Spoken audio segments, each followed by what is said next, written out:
There you go.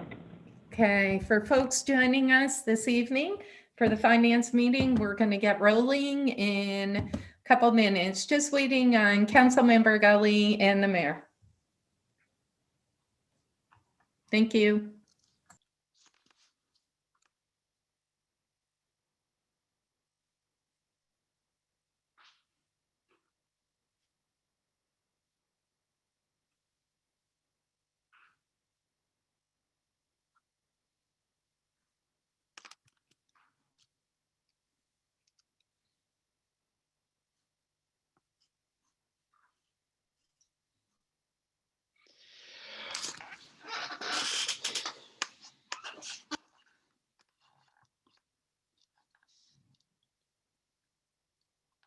Hi, everyone. We have the mayor. We are still waiting for Councilmember Gully, but we're going to get rolling. We know that folks have joined us, and I will open up the finance meeting. It's November 19th. It's 6:03, and I would ask everyone to stand for the Pledge of Allegiance, and I will turn it over to Councilmember McDermott, if you don't mind leading us in the pledge this evening. Thank you. I pledge allegiance to the flag of the United States of America and to the republic for which it stands, one nation, under God, indivisible, with liberty and justice for all. Thanks, Councilmember McDermott. We'll do a quick roll call. Councilmember Gully, I know will be joining us shortly. Councilmember Ash McPherson. Here. Councilmember Steele. Present. Councilmember Cummings. Present.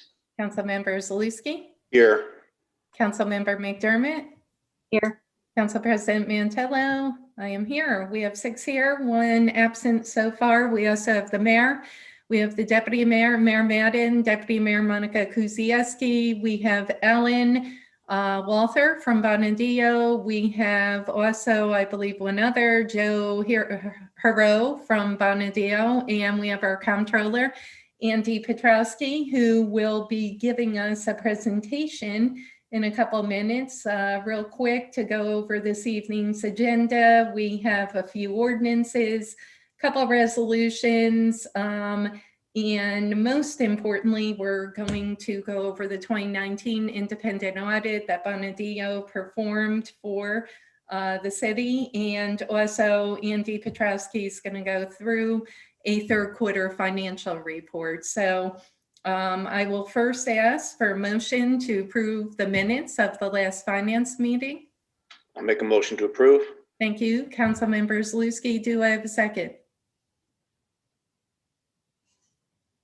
Second. Second, Councilmember McDermott, discussion? All in favor? Aye. Aye. Opposed? Okay, 6 ayes, 0 noes. Presentation of the agenda I just went through, and we'll hit the public forum before we go into the presentation, Andy and all, if you don't mind, okay? So hitting the public forum, Mara, who do we have waiting?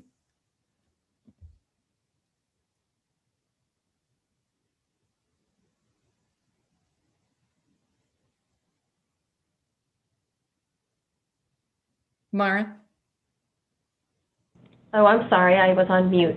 That's okay. I promoted Drea Lianza. She's going to be first when she gets connected. After her will be Chanel Turner, and then the others have not logged on yet. Thank you.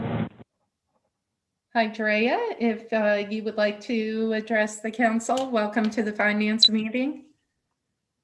All right, I just unmuted. I will save my comments for later. Thank you very much. I wasn't sure which part of the meeting I would want to speak at, so I signed up for both ends. So I will talk a little bit later. Thank you very much. You're on mute. I'm on mute also. Great. We'll see you back at the public hearing. Thank you. Mara, would Chanel like to go next or wait for the public hearing after the finance? Let's see.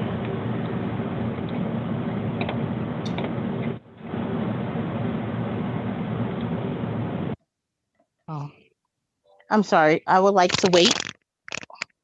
No problem, Chanel. Thank you for joining. We'll see you in a little bit.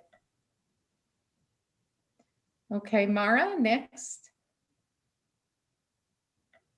Those are the only people signed in. I did forget on the email earlier, Marie Gavazzi did also want to speak at the public hearing later. So she's not on the list that I sent you, but she is signed up to speak at the public hearing. Okay. But no one else has signed in yet. Awesome. Thank you very much. Mara, we'll turn it over to Andy. We'll go through the audit first and take it away. Thank you. Good evening.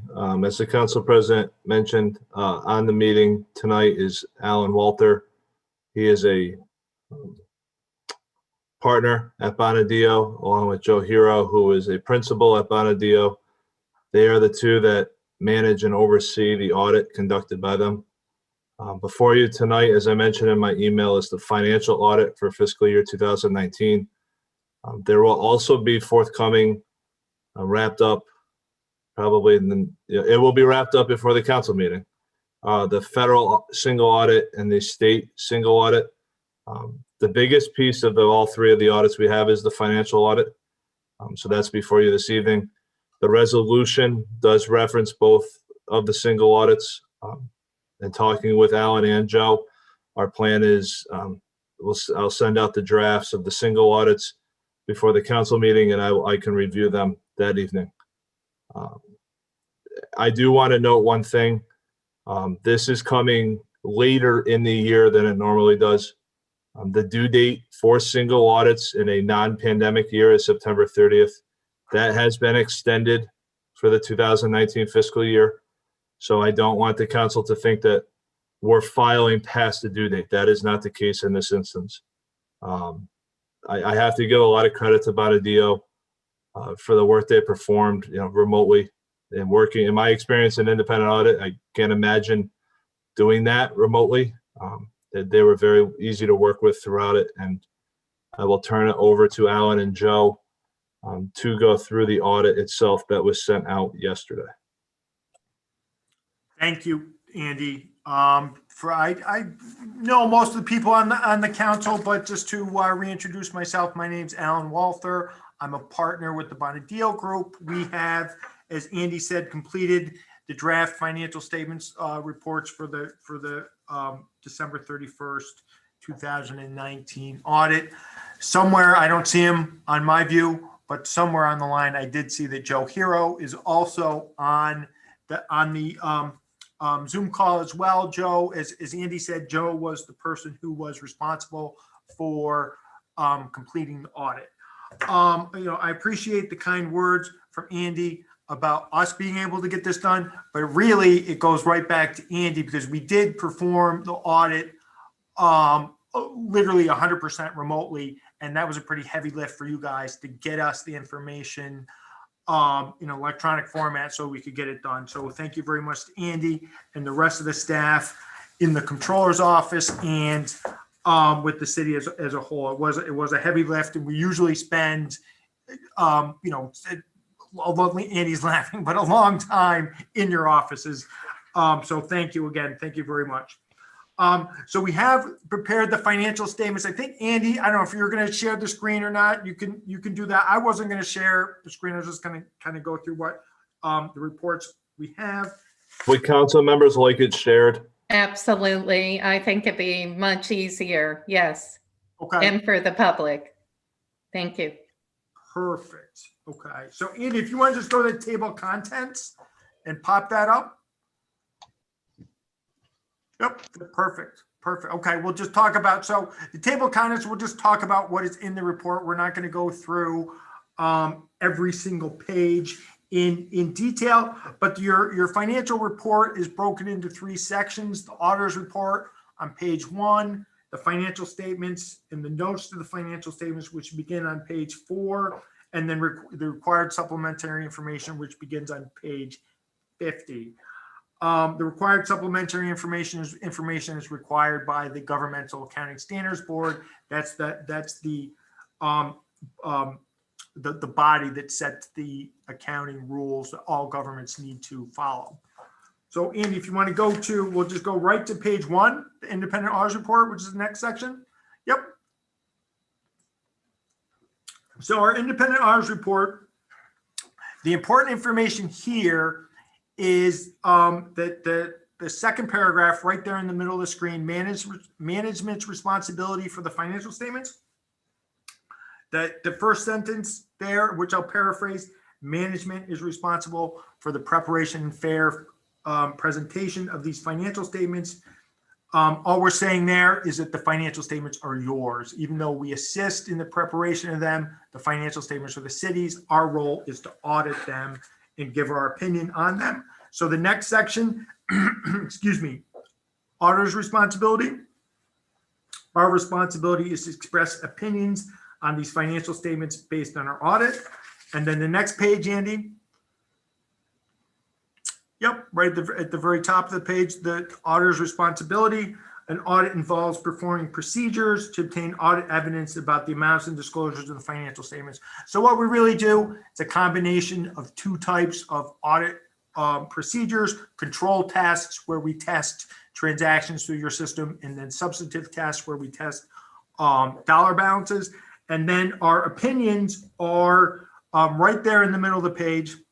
So the financial statement opinions, the governmental activities, which we'll talk a little bit more about, you get an adverse opinion on your financial statements, okay? And that's because, what you see below, the city does not depreciate its capital assets, okay? So the capital assets are not presented in accordance with generally accepted accounting principles. Therefore, you get an adverse opinion. All of the other opinions, as you can see, the general fund, special grant, et cetera, all of the other opinions that we give on your financial statements are unmodified opinions, which, Andy, if you want to scroll to the next page, you'll see that right at the very top of the page. The unmodified opinion is the highest level of assurance that we can give on your financial statements, okay? So the government-wide financial statements, you get an adverse opinion. The fund level financial statements, an unmodified, which is the same as it was, if you, those of you who were around last year, the same opinion as the previous year. I'm going to just jump in for the record. Councilmember Gully has joined us. Councilmember. Hello, everybody. Hello. Sorry I'm late. Thanks. Like hand you that hand sometime. Not a problem. And Mayor Madden has joined us also. Sorry about that, Alan. Thanks. No problem. And if you want to scroll to page 4, the statement in that position. Yep, right there. So we'll just take a very quick look at this. So the city of Troy, as with all governments, is really required to present 2 sets of financial statements. There's the government-wide financial statements, and then their fund level financial statements, okay? And what the difference is the government-wide financial statements, which are shown here, is basically all the funds of the city combined together, plus the long-term assets, minus your long-term debt, okay? And then it uses the full accrual method of accounting, which means that you recognize assets and liabilities regardless of when you turn assets into cash, or you consume them, or you pay liabilities out in cash, okay? Whereas at the fund level financial statements, you use the same method of accounting used for your budget, which is a 1 year at a time. So it shows, two entirely different pictures of the city. And the only thing that I wanted to point out here, and right there in the middle of the screen, the capital assets, $286 million.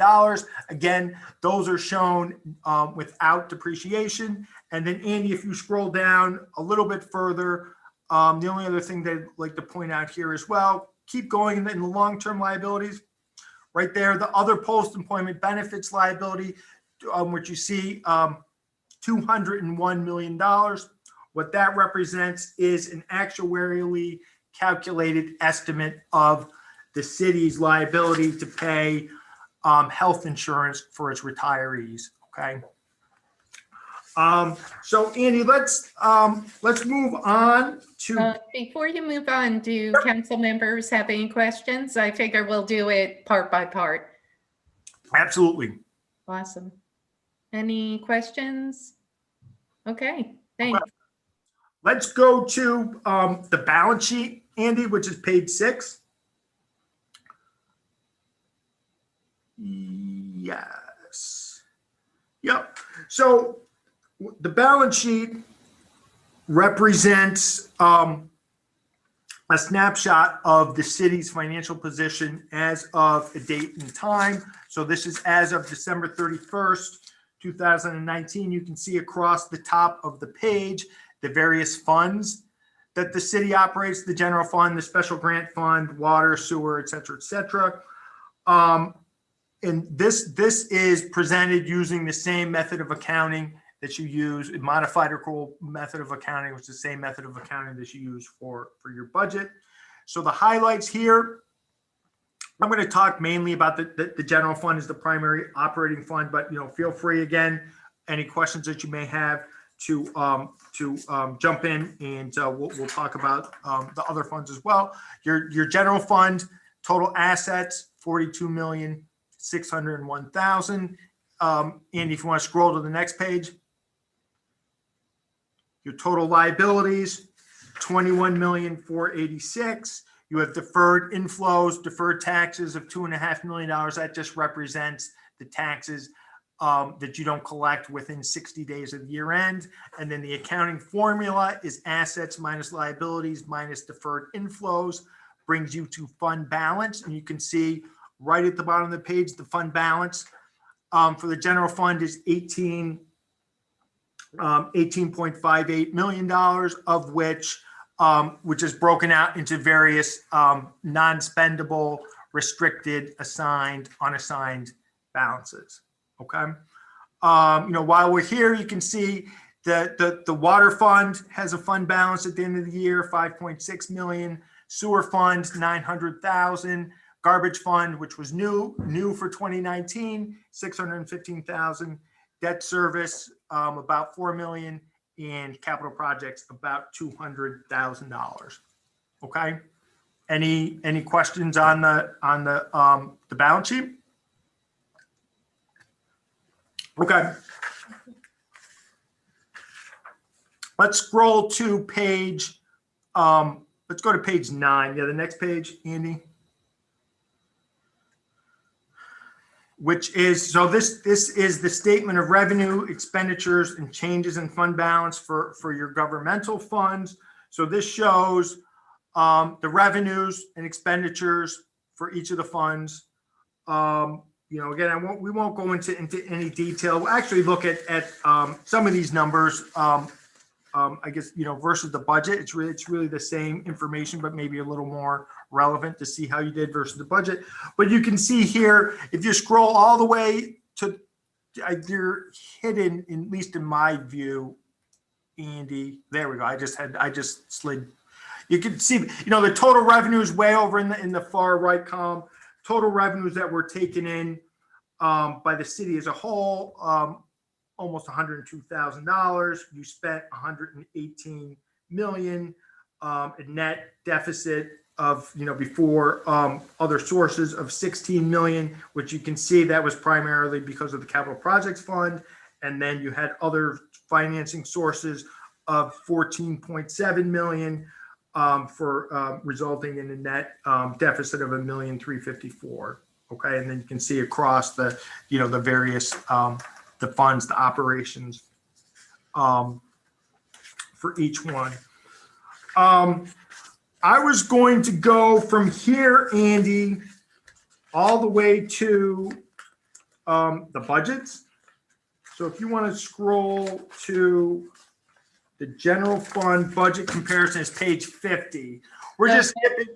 You know what? Did anyone have questions on the prior sheet? I did, Alan, I did notice compared to 2018, that our revenues, hold on one sec, Andy, if you could just scroll up to, our revenues have gone down about 4 mil.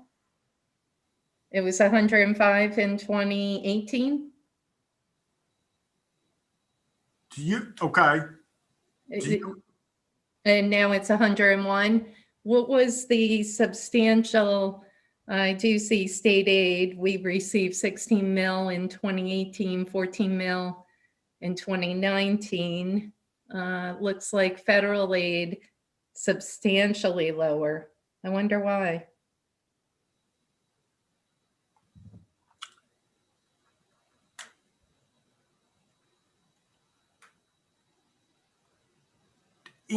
So, Carmela, off the top of my head, I don't know. My speculation with the federal, because that was my guess as well with the federal aid, was the timing of the receipts of revenue that you got for some of your capital projects funds, the seawall and that kind of thing. So the federal aid kind of fluctuates up and down a bit. Okay. But without having it in front of me, and unless Andy, if you remember what It's the decrease in the federal aid between 19 and 18 in the capital projects fund. That's the seawall, other capital projects that were done in 2018 that had grant funding with them. Okay, thanks. So my guess was okay. Yeah, I mean, but there's a 5 mil difference, so yeah. Yep. Good question. Thank you. Yes. Okay. If there's no other questions, Andy, you want to go to page 50?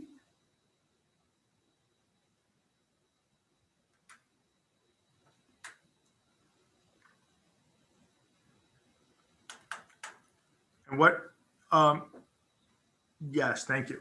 And what page 50 is the budget versus actual schedule for the general fund. So you can see the highlights here, your total budgeted revenue in the general fund, 71,257,000. Your actual revenue, 70,285,000. So you had a revenue, an unfavorable variance of approximately 972,000. You can see that the differences in the revenue.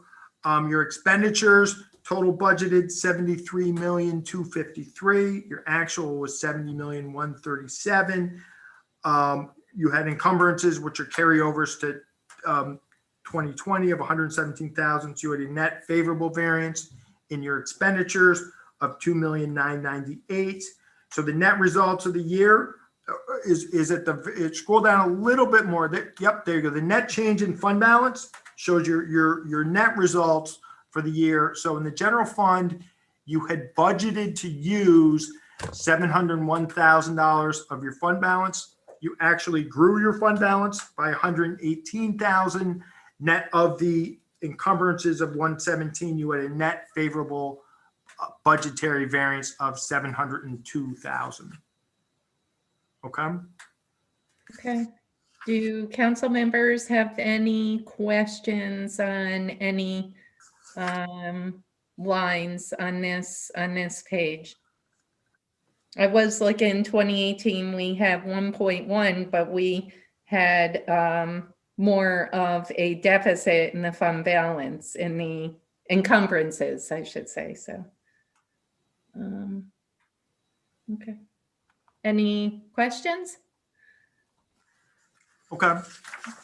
If no questions, we'll take just 2 more pages and then my comments are done. We'll take a look at page 51. The next page, again, we'll just look at a couple of the budgetary schedules. So the water fund, the results here, you had budgeted 13,309,000 in revenue. Your actual revenue was 12,096,000.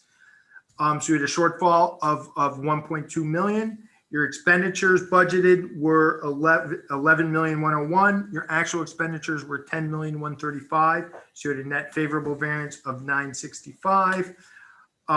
You had budgeted to transfer out 6,002,000. You actually transferred out 3,168,000. So again, the net results here are at the bottom of the page. The third line up, you had budgeted to use 3,795,000 of your fund balance. You actually used 1,208,000. So you had a net favorable variance in your water fund of 2,586,000.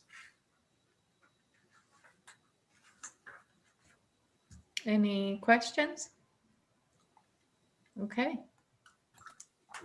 Okay, and then page 52 is the budget schedule for the sewer fund. The sewer fund, you had budgeted 4,907,000 in revenue. Actual revenue is 4,390,000, variance of 516. Your expenditures 3,200,000. Your actual was 2,718,000, so you had a variance of 482. Transfers out budgeted 1,739,000, actual 1,672,000. So the net results, again, very bottom of the page, you budgeted to use 33,000 of your fund balance. You actually grew it by $3. So you had a net favorable variance of 33,000.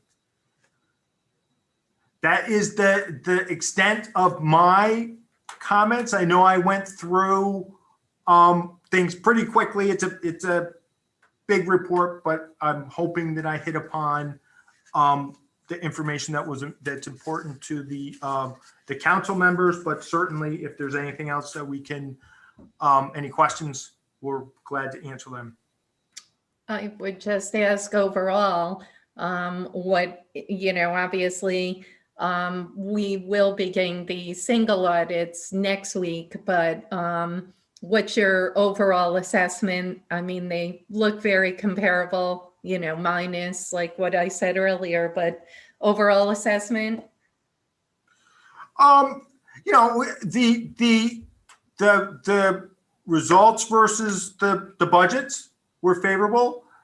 Our auditor's opinion, unmodified opinions on, as I said initially, an unmodified opinion on each fund. Absent the government-wide, that's the highest level of assurance we can give on your financial statements. It's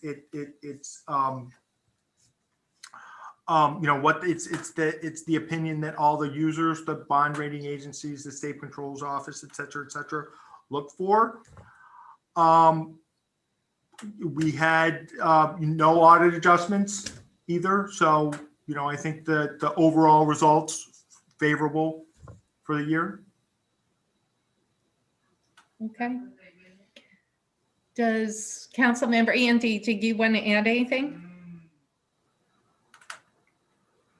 Just one thing for council members who are not aware. The adverse opinion because of depreciation is derived from the fact that I don't remember how many years ago, and I don't remember the number, but that there is a pronouncement from the Government Accounting Standards Board that required at the time the city to have a full valuation of their fixed assets done. The city did not complete that at that time. It's something the city still needs to be done. I would love to have it done. However, the expense that comes with doing that is very substantial. It's something that we have discussed each of the last few years when we've done this presentation. I will always want to do it, and I will always be cognizant of the associated cost that comes with it. Speaking for myself, having unmodified opinions on the rest of the financial statements is the goal every single year. And like Alan said, it's the highest level of assurance that can be provided by the city's independent auditors. Yeah, and I did notice in 2018, we received the same opinion. Yep. Council President? Yes, Councilmember Cummings. Yeah, thanks, Andy. I'll just continue what I have been saying, which is that I support the idea of doing that audit of our existing resources in the next few years. Obviously, next year is not the right year, but certainly I think it would be beneficial not just to our ability to meet these accounting standards, but our ability to manage our assets in a productive and forward-looking way. I think that work is important. I wanted to check and just make sure that so for example, we're about to buy a whole bunch of streetlights. Are there practices in place now that we're at least keeping track of the assets that we already know the value of? And I know there's talk about fleet management.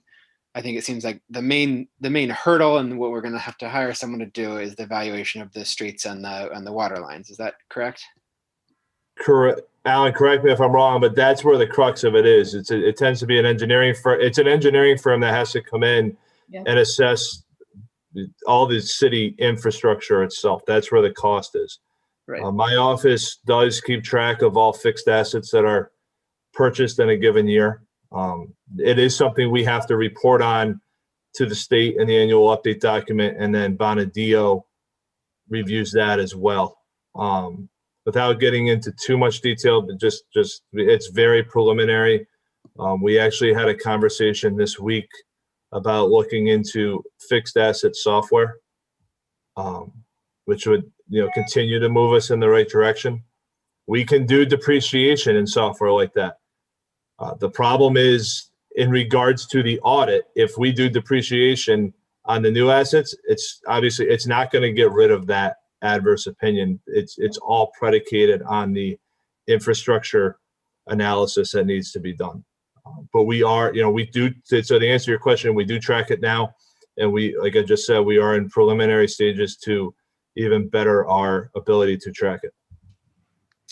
Yeah. Thank you. Thank you.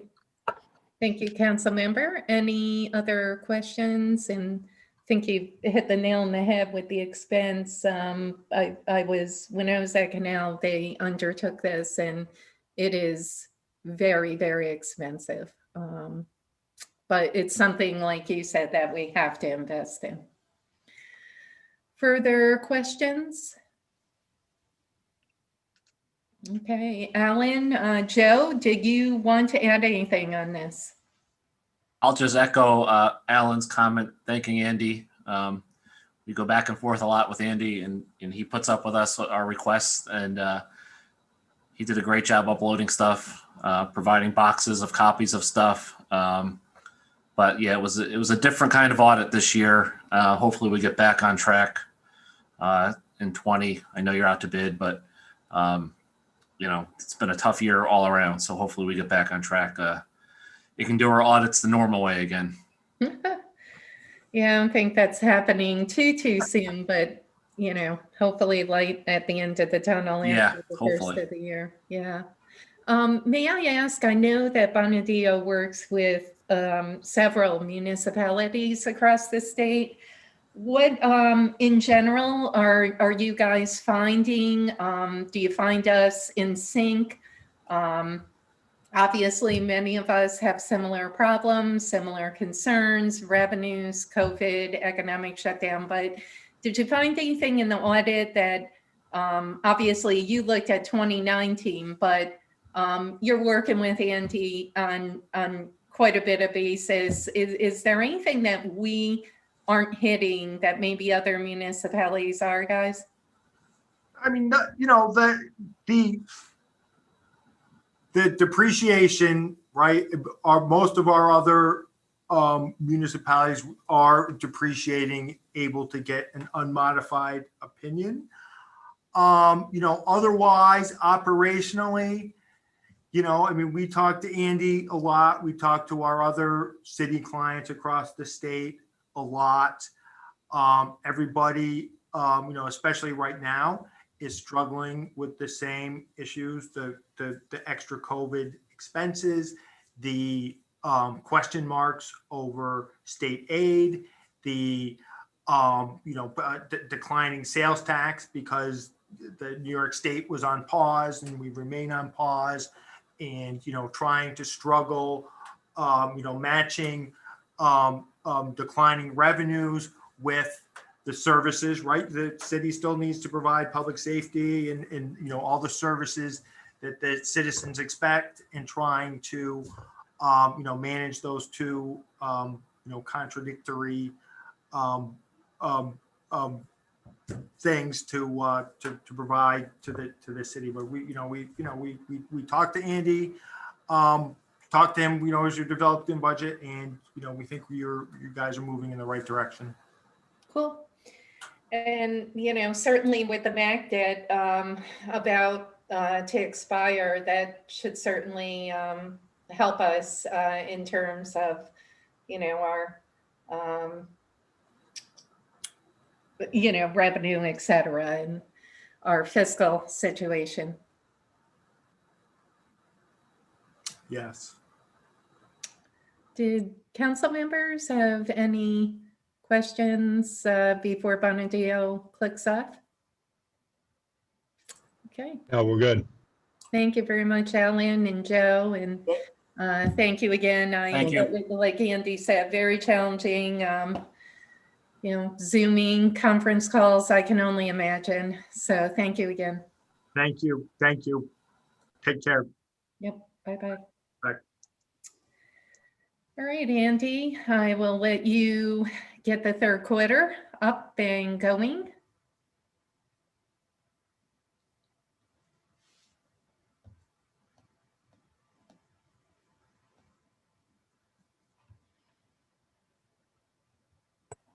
All right, we'll jump right into third quarter. Third quarter general fund revenues. I presented the general fund the same way for the second quarter, separating out COVID-related financial actions taken, I'll say, against operations, just to try to separate the two to make it easier to see where things really stand. Total operating revenues in the general fund, $43.668 million at the end of the third quarter. It's a decrease of $3.5 million compared to 19. 57.12% of the budget has been achieved to date. It is, while revenues are down, and it is not to be unexpected that such a low percentage of budgetary revenues have been recognized to this date, specifically revolving around local sources. Just before I touch on that note, real property taxes, significant 6% increase over 19, 96.12% of the budget has been achieved. I will note that we have seen through September the single highest collection rate of property taxes. Looking back at several years, we have collected 94.65% of both installments as of September 30th. In looking at it, that appears to be coming from an increased number of residents who pay taxes through escrow. Local sources, a decrease of 3.02%, $330,000 with a total of $10.6 million. 55% of the budget has been achieved. We recognize 2 quarters of sales tax in the fourth quarter. The third quarter payment is received in December. The fourth quarter payment is received in March. I am optimistic now. I was not the primary source of revenue in this category is sales tax. I was very skeptic of sales tax as the year was going on, purely because of COVID. I am hopeful that in the budgetary column, the city has the potential of recognizing the total budgetary sales tax revenues of $16.5 million in 2020. The city will not, barring some unforeseen thing that I don't see, we will not achieve the 2019 levels, but it does appear that we will hit the budget number. We have seen sales tax right size throughout the summer months. Just for example, in September, collections Rensselaer County-wide increased by 23.5% from 2019. So it's starting to offset itself. I would love it if it hit the 19 number. It's improving. I'm concerned that the damage may have been done throughout the year to date. I have to check to see if the October report has been released. It usually comes out from the state about now. Anything? Yeah. Go ahead. Councilmember Cummings. What percentage of total sales tax comes from gas? Do you know? I do not know. It's relatively large, though, right? I don't have I can't even begin to guess where the sources come from. All right. Well, I guess we'll ask the county. Thanks. It looks hopeful, though, Andy. It is trending up. It was nice to see the region For the month of September alone, the region generally did well on sales tax. So it is moving in the right direction. Anything footnoted number 3 has significant decreases from 19 over 20. Those are all categories that have been directly impacted financially from the pandemic. Anything ranging from general government support, which is just your normal fees that we charge throughout various departments, fines and forfeitures, licenses and permits.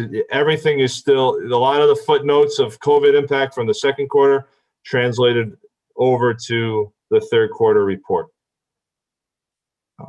Health is ambulance billing. We continue to see an increase year over year, 16.64% or $200,000 increase through September 30th. That's attributable to the 3 areas that we've discussed throughout the year. Interfund revenues, you do see a downturn that's caused by CDBG admin reimbursement. That's directly within that code enforcement reimbursement. We get reimbursed for code enforcement being on the street in CDBG eligible neighborhoods. Because of the pandemic, they obviously were not out in the early months of the year. So we were not able to have reimbursement on that. State aid, that's a timing of when grants are reimbursed. I think the most important thing to consider in that category is percent achieved is 2.23%. That's because of aid to municipalities. We received aid in 2 tranches, $700,000 in September, the $11.5 million in December. The $700,000 had a 20% withholding on it. I do anticipate in December that will repeat itself, and we get a 20% reduction. Andy? Yes. I did want to mention, I know, so we've received official word of the 20%, and next year we're hoping, not that's great, but we're hoping it'll only be reduced by 10%, correct? So they only are notifying you on when they pay you. Okay. So they notified that the $700,000 was withheld 20%. We have not received any notification on the December payment. Okay. It's just an assumption that I'm making that, I would expect the trend to continue that they will withhold the 20 on the 11.5%.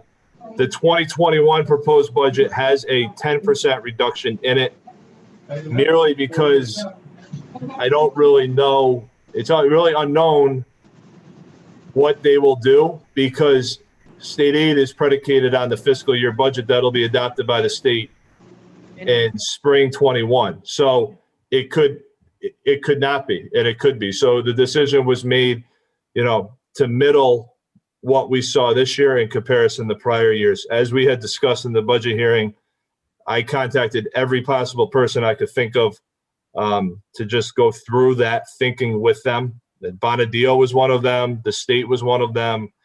Counterparts in various school districts and municipal and local governments throughout the state, and everyone, you're not seeing a lot of people do that, but there was an agreement with the people that I spoke with that was a reasonable assumption to make, to at least recognize some form of potential reduction. Yeah, I think it makes sense. I just wanted to point that out. And like you said, I mean, if there is some form of federal stimulus, even if it's not directly to municipalities, it might be indirectly through the state. So you never know. Thank you. So just taking all the operating revenues into consideration, and then considering the $845,000 that was done in response to COVID, our total revenues are down $648,000 or 1.44% from 19. And we've recognized just over 57.5% of total revenues for the year. Are there any other questions on revenues?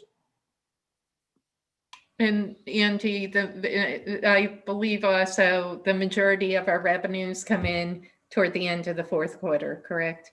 Correct. Okay.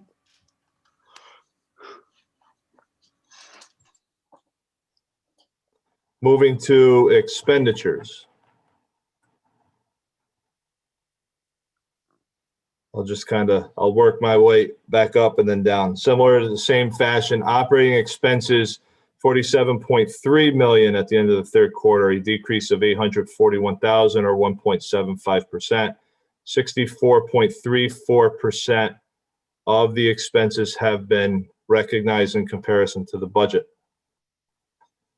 Just to kind of go through some of the footnotes, the increase in contractual salaries of 4%, the increase in permanent salaries of 4% is caused by contractual increases to bargaining units. If you use the thinking of permanent salaries, 25% a quarter, 70% has been expended through September 30th. The difference there is savings from vacancies throughout the year. Temporary salaries, a decrease from not hiring as much temporary staff in 2020. Increase in overtime of 20.5%. There's two reasons. The CSA contract allowed for employees who used to get comp time to now elect overtime, so that makes it contractual. There was also an increase in overtime at the golf course. That's directly in relation to a decrease in the hiring of temporary staff in 2020. Less staff was hired merely because of the pandemic. So there is an offsetting increased cost to the decreased temporary salary cost from a year-over-year budgetary perspective. I believe, if I remember correctly, we have saved money, though, from the decrease in the temporary salaries within there. Like, Andy? Yes. On that note, real quick, so for 2020, temporary salaries for the golf course was at 160. The overtime was budgeted for 35. What was the expenditure of the temporary and what was the overtime? Just curious.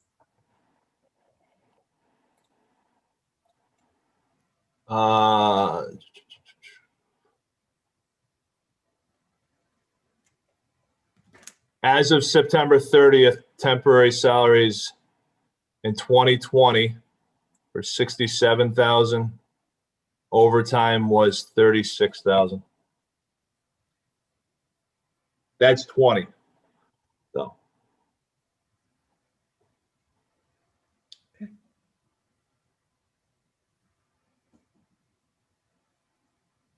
Police and fire overtime both have increased year over year.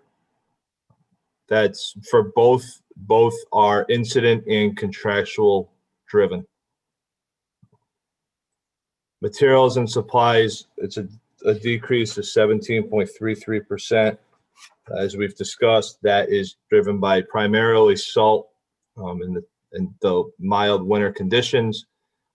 The last specific item I want to touch on is health and dental insurance, which have seen both a decrease of 805,000, dental 139,000. That is entirely because of usage and the pandemic. There was not a lot of usage in the early part of the year.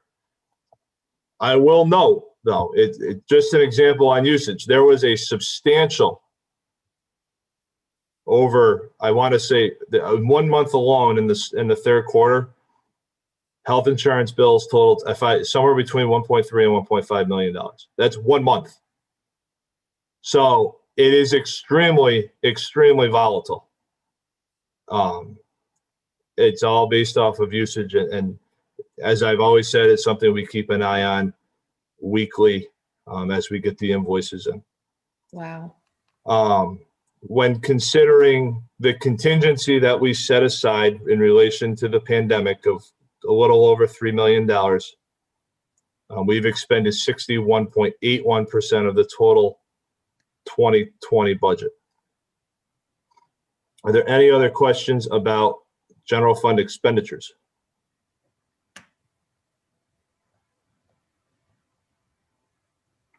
So looking at the recap of the general fund.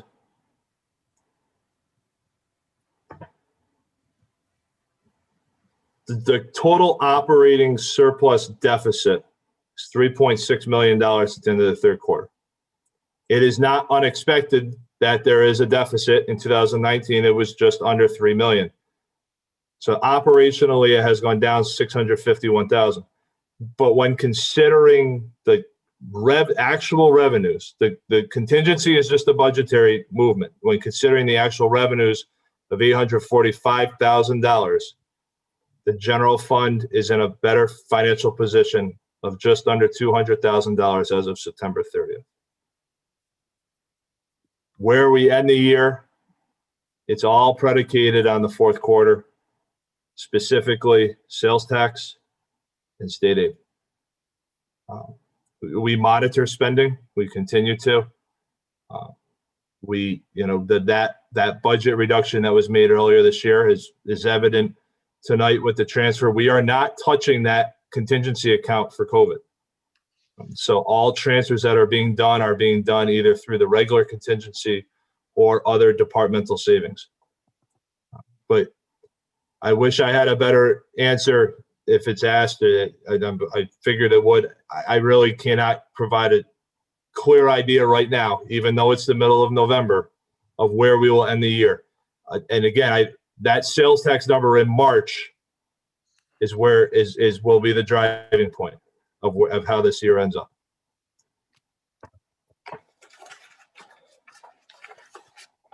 Well, just think if we didn't, act immediately in April, May, June with the reductions, the hiring freeze, and all that we did in terms of short-term bonding, et cetera. So.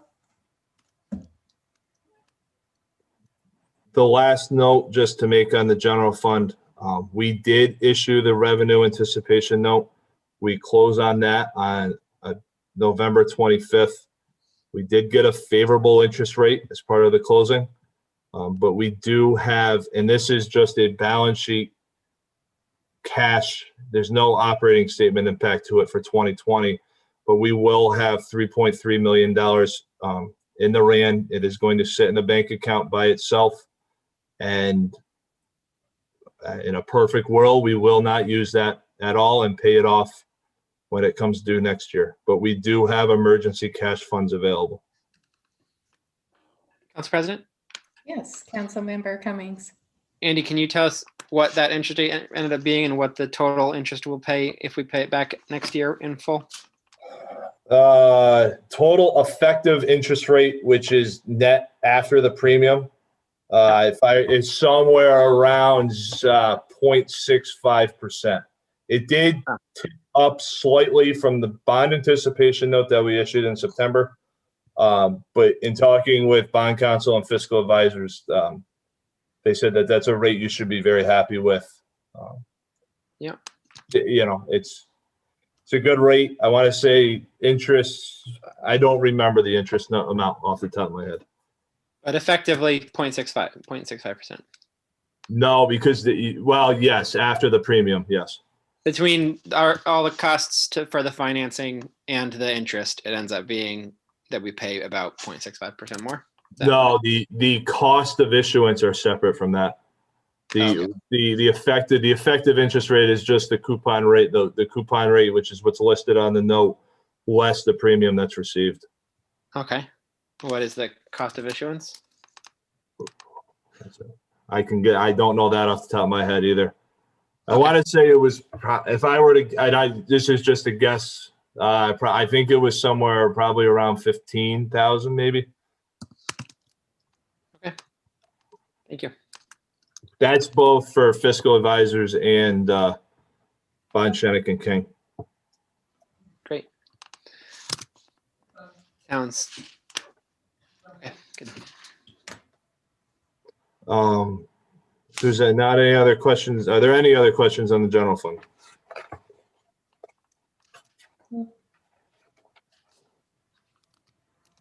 Garbage fund. Total revenues, $3.7 million, a decrease of just under 7%. 85.76% of the budget has been received. Departmental income is the driving force of that. A $215,000 decrease, 6% change year over year. 90% of the budget has been achieved. I will point you to the footnote that was in the report. A lot of this is being driven by the difference in the estimated number of units that would have been billed and what has been defined as the fair share, which is the downtown district with multiple day pickup, versus what is actually being billed in the fair share district. There were a higher number of people who did not elect to opt into the program than what was anticipated. I know that General Services is having an ongoing review to ensure that garbage collection is not occurring at these properties. But that is what's causing this. And that has been corrected as part of the 2021 budget. But that is the driving force behind the shortfall in the budgetary revenues and the difference year over year. Council President? Yeah, I was going to ask something too. Councilmember Cummings. So that kind of varies and makes uncertain how much is outstanding bills. Do you have a number on that? The outstanding bills do not impact the revenues of this merely because, and Alan just discussed modified accrual and accrual. The general fund is on modified accrual. The garbage, water, and sewer funds are all on full accrual. But essentially, we recognize revenues as they are billed in the garbage fund. Okay. So unpaid bills is a whole nother. That's a general fund's got to write. I do not have that with me. Okay. It'd be interesting. I guess the main deeper question there is, do you have any concerns from a cash flow perspective when it's re-levied for the general fund? Yes. Okay. To see the number, yeah, we sent out delinquent letters again in November, hoping to get some funds in. But the general fund cash wise will be put in a tough position that the re-levy's substantial. Right. So Andy, basically when that fair share was implemented in downtown, you're saying that, properties that were supposed to be billed were removed. I'm just reading the paragraph here. So we had the assumption and the projection that was developed anticipated a higher number of properties participating in the program. And so we predicted a higher number of properties would participate than what actually are participating in the multiple day pickup. That's what's causing it. Sounds like from Renee the other day, it was a total of about 100 properties that are doing 3-day a week pickup. A little over 100 properties that are doing 3-day a week pickup. As opposed to, yeah. What was that? I think Renee told us at our. I see Renee on with us. Renee? No, she's not. Yeah, she just. Yes, I'm here. Yeah, what was the total number of people participating in 3-day week pickup? Total number of 95 units with a total number of 115 cans. Okay. So that's great.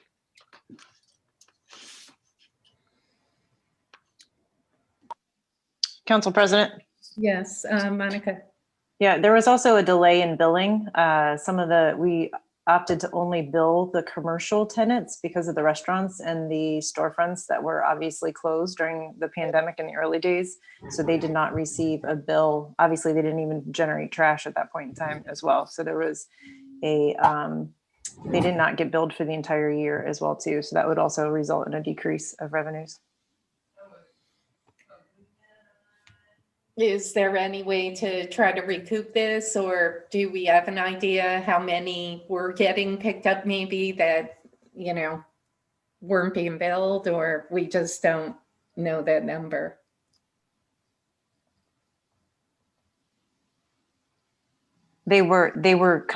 Subsequently, they were billed for the second half of the year.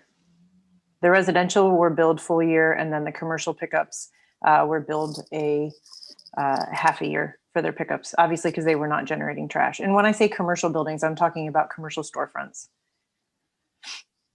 not necessarily the full building itself. And honestly, many of the properties downtown actually utilize private collection. We felt that was pretty responsible to the storefront owners that weren't getting any revenue.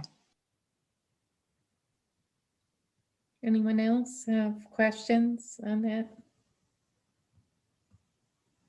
Okay.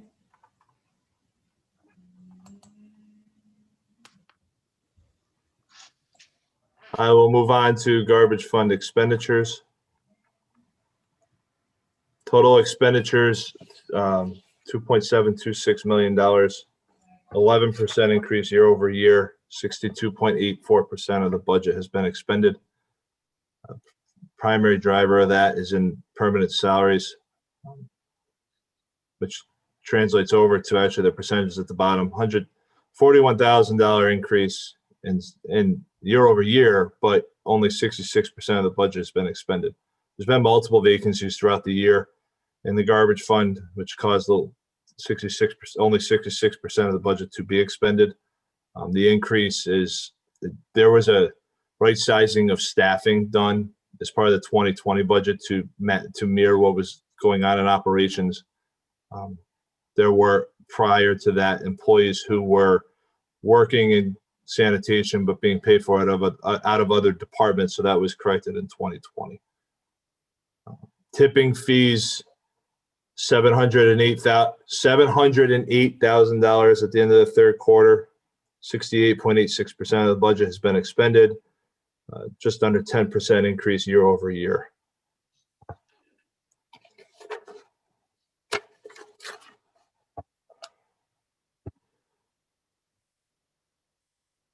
Are there any questions? Moving on to the recap.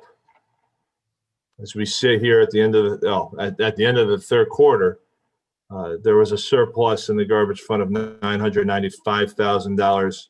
In 2019, it was $1.5 million. It's a decrease of $546,000. It's something that's going to be monitored throughout, as part of the year-end reconciliation, to see where it ends the year. I am hopeful that it will break even for 2020. Obviously, that remains to be seen, but in looking at how 19 ended the year in relation to where we stand today, as I said, I am hopeful that we will, at the minimum, break even. We will see at the end of the year. Andy, I did notice compared to 2019, okay. Nope, I just answered my own question. Forget. Are there any other questions on the water fund? The garbage fund. Garbage fund. Moving on to the water fund. Total revenues are almost identical, slight increase. And I apologize, the dates are wrong at the top. I apologize. 7.7 million at the end of the third quarter, just under 7.7 million in 19. There was a 9.5% increase in city water sales. 73.63% of the budget has been expended. That's entirely because of increased consumption. Outside water sales, decrease of $284,000, 7.27%, and 47.78% of the budget has been expended. The easier piece of that, all but three of the outside communities are billed twice a year. We will bill their second installment or their second bill in December. So that percentage will increase significantly because of that. The decrease, as we've discussed at the first quarter review, the second quarter review, and as Chris Whalen discussed at the budget hearing, that is directly caused by Waterford and Half Moon taking water from Cohoes and Saratoga County respectively. But the overall revenues are on track and slightly ahead of where they were in 2019. Any questions on water fund revenues?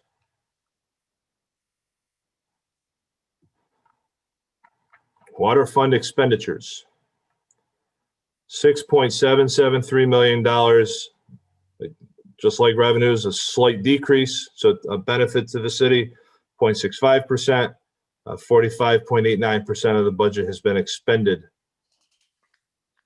Permanent salaries, there's been multiple vacancies, which is why only 61% of the budget has been expended. Equipment, that increase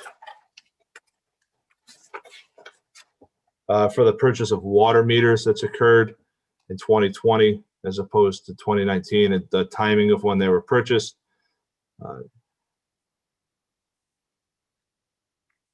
Debt service, we make that the final debt payments will be made on the fourth quarter. That's all EFC debt that remains to be paid. And just the overall, the low percentage of the budget that's been expended, that is caused by the water surplus transfer, which is in miscellaneous other under code 4. That will, we will see if we end up transferring it at all or how much we end up transferring.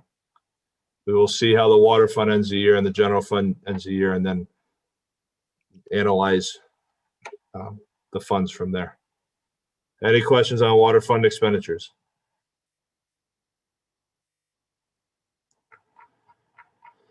Looking at the recap, there's a surplus currently of $976,000. It's an increase of $103,000. I do anticipate the water fund having a surplus in 2020, dependent upon outside community water sales in the fourth, and that will be billed in December, and the surplus transfer, if and how much is taken.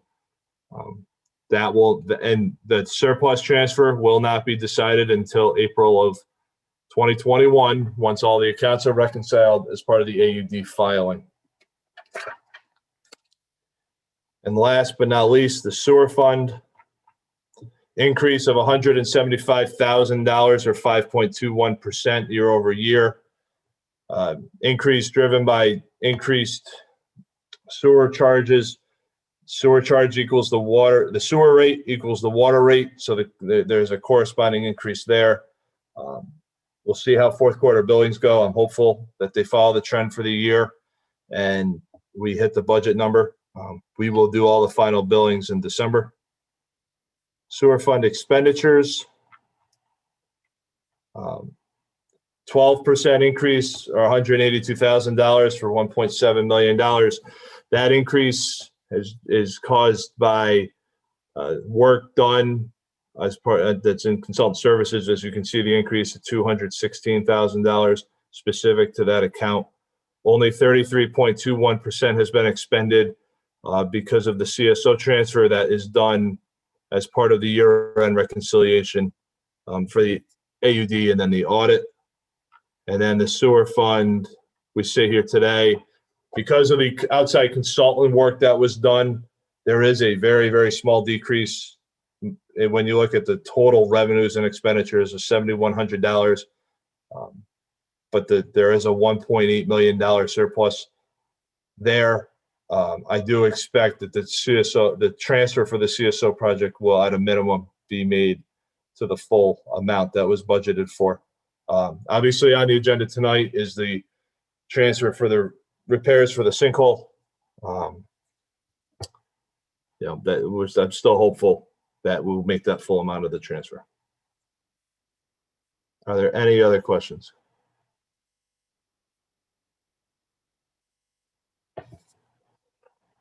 Andy, going into December, our cash flow, just overall picture, we seem to semi be on target, but obviously a number of revenues don't come in until the late fourth quarter. Any feedback on that? I would expect in the beginning and middle of December to have to dip into that RAN and then pay the money back when sales tax and state aid come in. I think that is the most likely scenario of what will occur. So we will have the 3 point, if you look at the bank account on January 15th, 2021, I expect there to be $3.3 million in the account. But I do expect the need to dip into the RAN. That is, like you mentioned, a lot of that has to do as to when the money comes in. The sales tax, the third quarter sales tax and the state aid payment, we will get in sometime between Christmas and New Year's. That's when by the time it wires through OSC because of the way it's handled, that's generally when we receive it. Okay. Did council members overall have any particular questions, concerns?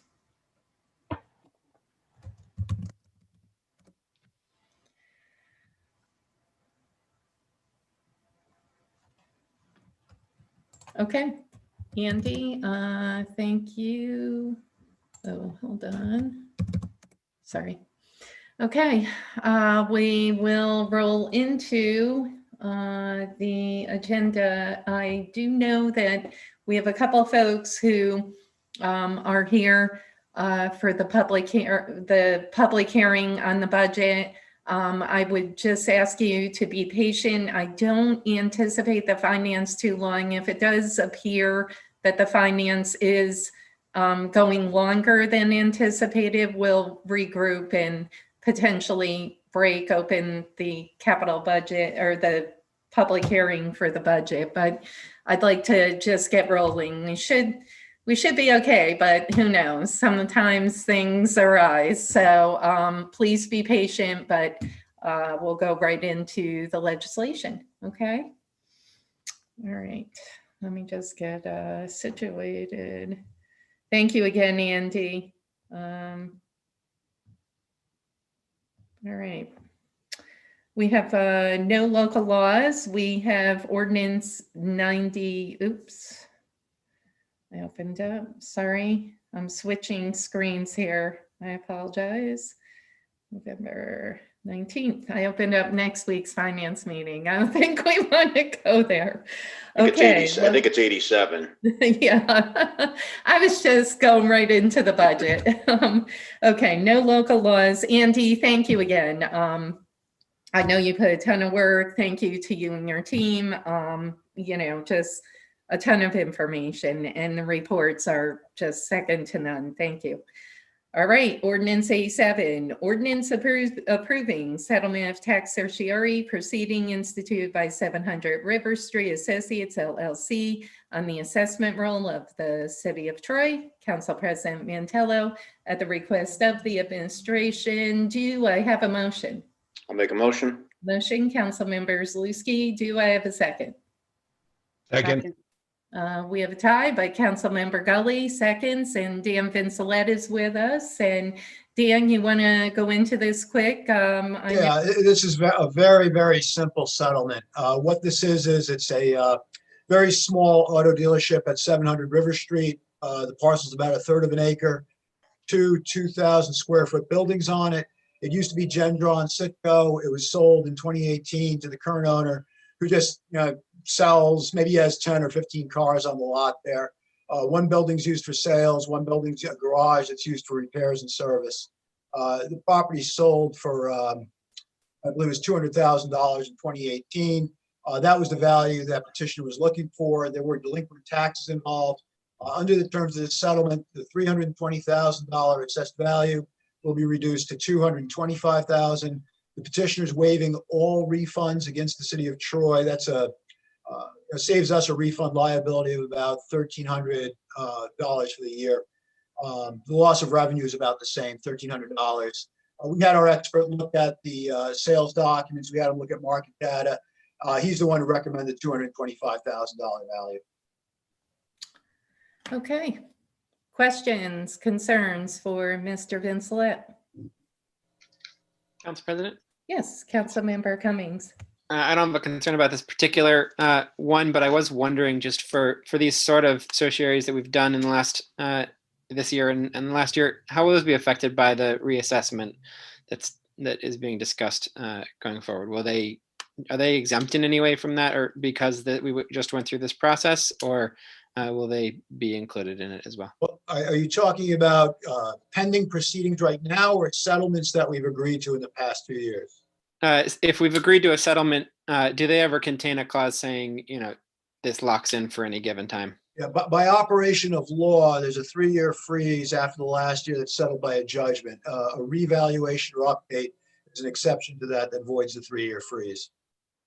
Okay, great.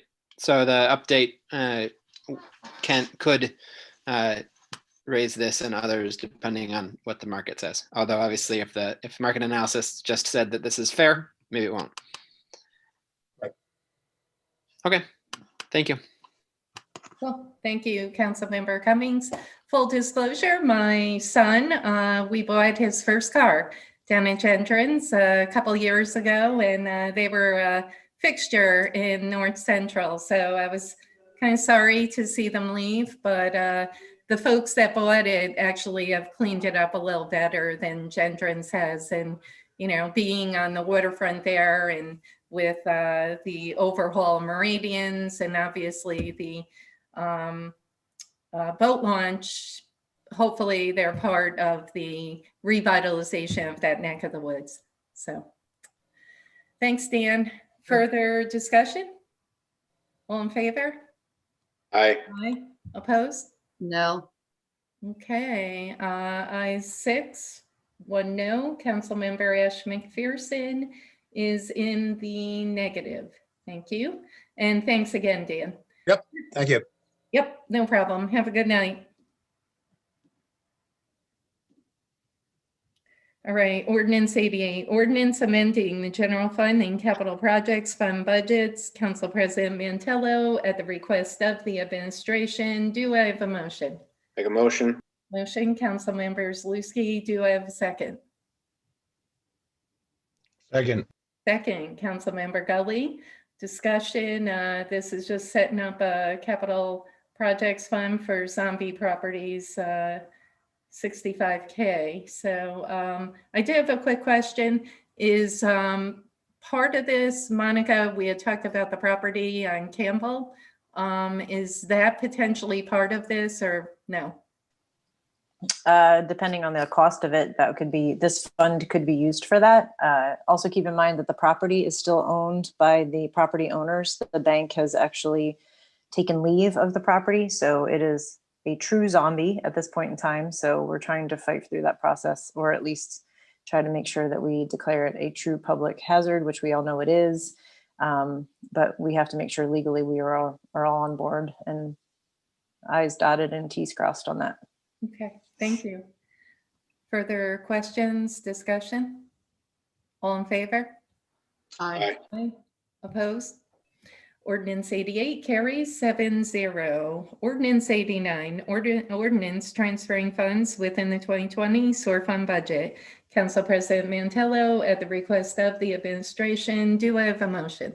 Make a motion. Motion, Councilmember Zaluski, do I have a second? Second. Second, Councilmember Gully, and this ordinance is the emergency repair for the sinkhole at King Street in Jacob, which a few of us were at and witnessed. Further questions, discussion? Yes, Council President. Yes, Councilmember Zaluski. So is the estimated repair cost 80,000 or is it greater than 80,000? Andy? I talked to Chris about it. He's estimating that the total cost will be 80 for the whole repair. Great, thank you. He said it's pretty much done, just they have to pave now. Is that accurate, Monica? Or they're waiting for grid, maybe? That's what I think he said. Yeah, we have grid in there and then also hopefully paving. It's getting a little late for that right now. Yeah. So President? Yes, Councilmember Cummings. It's funny, as we talked about the Jacob Street directional change, we had talked about as well whether there would be potential to have that punch through and allow people to go all the way across. And that was not possible because of all the trees that were where the sinkhole was. We're ahead of you. We're ahead of you, Nasha. Yes, wanted to check that given that is now possible, that is maybe part of the project plan. It is actually what we've done is we still need to make a little bit more modifications, look at the traffic flows and those kinds of things. But what you'll see restored will be a little bit of a modification just to allow that future design. Okay, thank you. Thank you, Councilmember Cummings. Further questions, discussion? I think all of us can certainly give a shout out to the crews of Public Utilities and National Grid. They were there in the darkness of the night, very cold, and did an awesome job. All in favor? Aye. Aye. Opposed? Why is that going off? Ordinance 89 carries 7-0. Ordinance 90, ordinance transferring funds within the 2020 general fund budget. Council President Mantello, at the request of the administration. Do I have a motion? Make a motion. Motion, Councilmember Zaluski. Do I have a second? Second. Second, Councilmember Gully. Discussion. I did have a couple of questions. If someone would like to go before me, I don't want to dominate. Okay, Andy, my big question, the transfers on the streetlights. I notice quite a bit of money. Can you explain that one, or Monica? It's the utilities number 6. So when we did the 2020 budget, we had anticipated that the streetlight phase 2 per se of the Siemens project would be completed. Obviously with the delays in relation to the pandemic and whatnot, that has not come to fruition. So the transfer was done merely based off of the spending year to date because of that component. So that's what it's being driven by. Okay. And number 7, I noticed the consultant, bear with me. I can hear my son upstairs. There's a transfer of a consultant that I highlighted here. Bear with me. Not the streets. Might have lost it. Maybe not. Oh, here it is. Sorry. Corporation Council, 75K. Oh, that's just the anticipated spending for the rest of the year for various bills that are forecasted to be received. I don't have a specific example of what it's caused by. Basically what I did, and quite honestly, I owe a very big thank you to the deputy mayor because she did just about all of the finding of the money that needed it and what, where to come from and where to go, was try to forecast spending for the rest of the fourth quarter. And that's what a lot of these are. So for example, on this account, worked with Rick to figure out how much money he needed for the rest of the year to make sure that it didn't go over budget. Is the big goal in all of in this transfer. Okay. And the last one I had a question on the youth services. Why was 44K not expended out of the consultant fees or the consultant services? It was at 243, decrease in 44K. What's that attributed to? So the pools didn't cost as much as we anticipated. It's about 105,000 was the overall cost to operate the pools, as well as we generally have 3 organizations that do summer programming, and only 2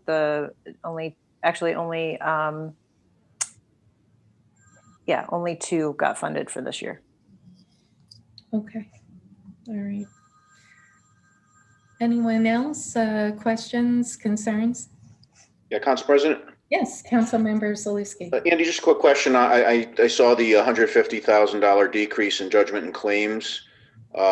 Is that just because our settlements are not what we thought they were going to be? I mean, that's a pretty big chunk of that budget item. Correct. Just that there was a substantial amount of money left in the account. Talked with Rick about that. And I agree, he was willing to, because he oversees that account. Yeah. A lot, did not foresee that money being needed. Okay, great. Again, these are estimates for the remainder of this current budget year. Yep. Right. Okay. Further questions, discussion? Council President, Yes, Councilmember Cummings.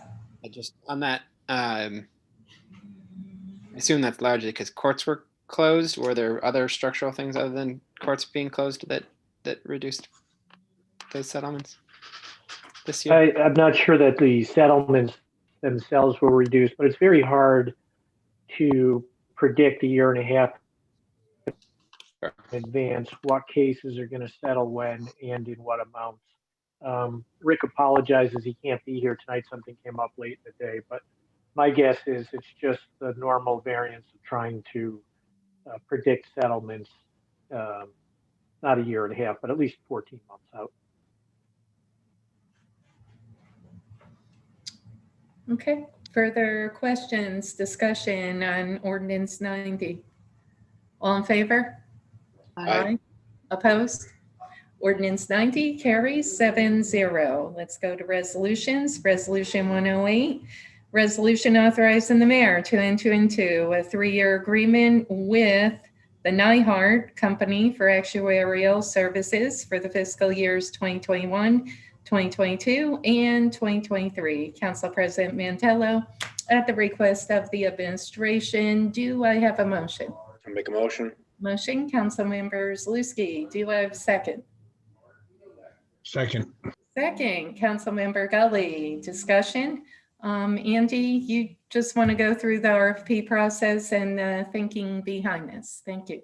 So what I'll do is process-wise, I'll hit on 108, 110, and 110 and 111. It's fair. We put out 3 RFPs earlier this year. One for actuarial services, one for health insurance administration, one for workers' compensation administration. This was the first time we actually put out 2 different RFPs for health insurance and workers' comp. The last time it went out as one RFP where people could respond to health insurance or workers' comp or health insurance and workers' comp. The big reason for splitting it into 3 was it's a lot easier to manage and track 3 different RFPs that come in as opposed to having one response and then you have to go through A, B, and C and figuring out which one falls into which bucket. So that's the reason for the 3. In regards to the actuary, this is the first time we have put out an RFP for an actuary. We've always retained actuaries through the quote process under the city's procurement policy. Up until this year, we used an actuary just for GASB 75, which is the report that Al Walter mentioned a short time ago that calculates health insurance as required for the annual update document and the audit. Added to that now, they calculate the city's premium cost equivalent for the self-insured plan that the non-Medicare population is enrolled in within the city. They also will be doing other tasks that or other projects that come up under the term of the contract. To put that in there just in case something comes up that we need an actuary for, we'll actually have one available. If I remember correctly, we had about 4 or 5 responses.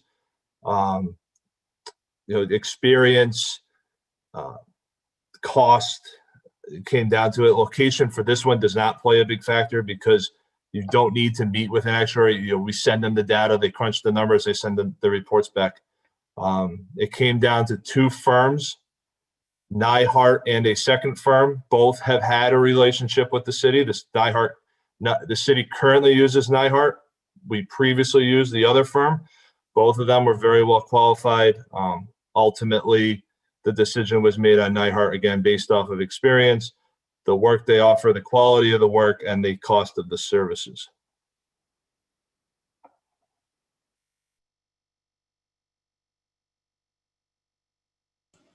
You want to go into the other 2, Andy, or you said you did, but it's up to you. Yeah, I would. No, just on this. I just want to talk about the RFP process itself, just to try to explain that and get that out of the way. Okay. Of how the process was handled for comp and health insurance.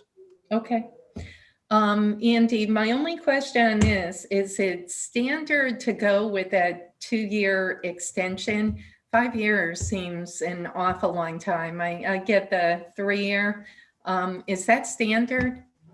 Yeah, I like having the 3+2. Merely, I mean, if you have a good working relationship with the company, as I said, we use Nyhart now.